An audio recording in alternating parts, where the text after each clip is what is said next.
Hi, good day and welcome to this session on the relationship life cycle.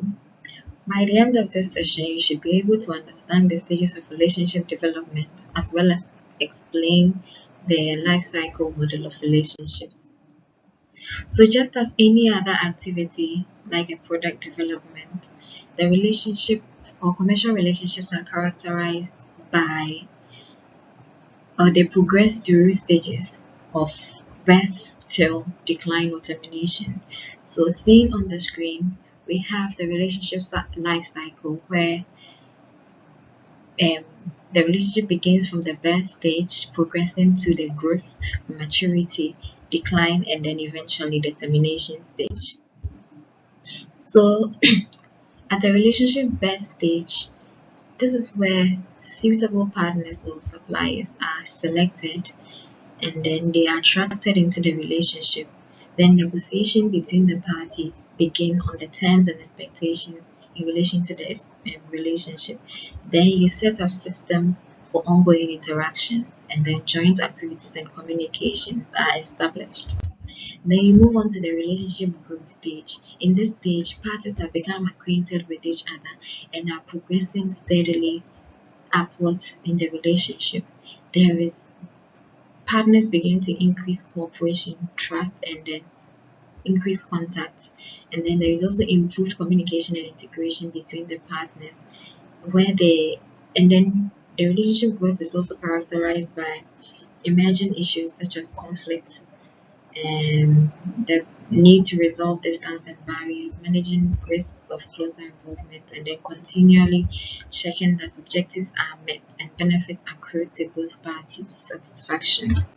Then you move on to the relationship decline stage. After the parties get to the peak of the relationship in the growth stage, there tends to be complacency between parties, and then the relationship begins to take a deteriorating stage because parties grow complacent of each other, and then it's also as a result of the relationship achieving its aims for which it was set up, and then after which the needs and circumstances of the parties have changed. For instance, the relationship was set to construct a building project.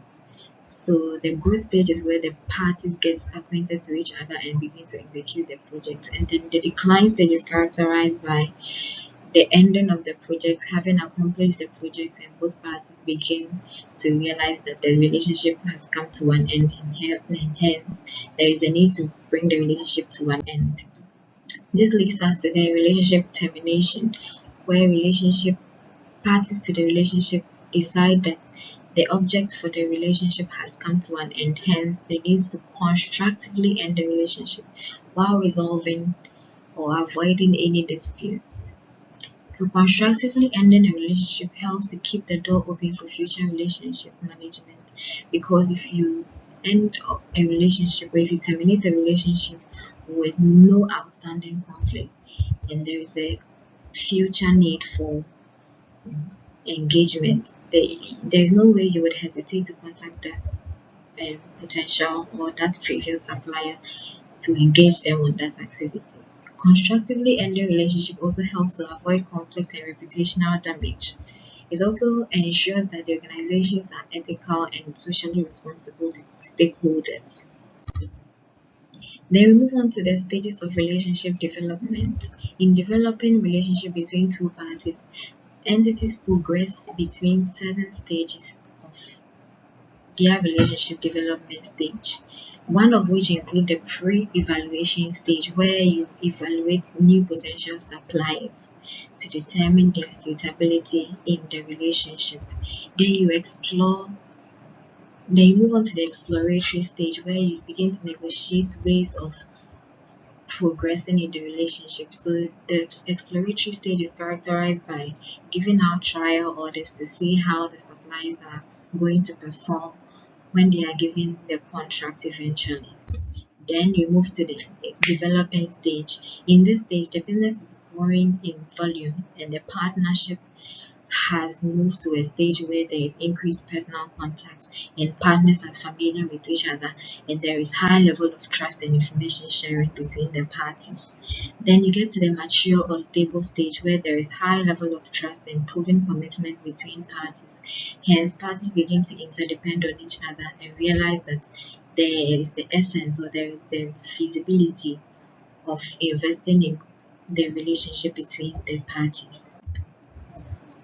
So in this session, you have learned about the life cycle model as well as the stages of relationship development in a commercial transaction. Thank you.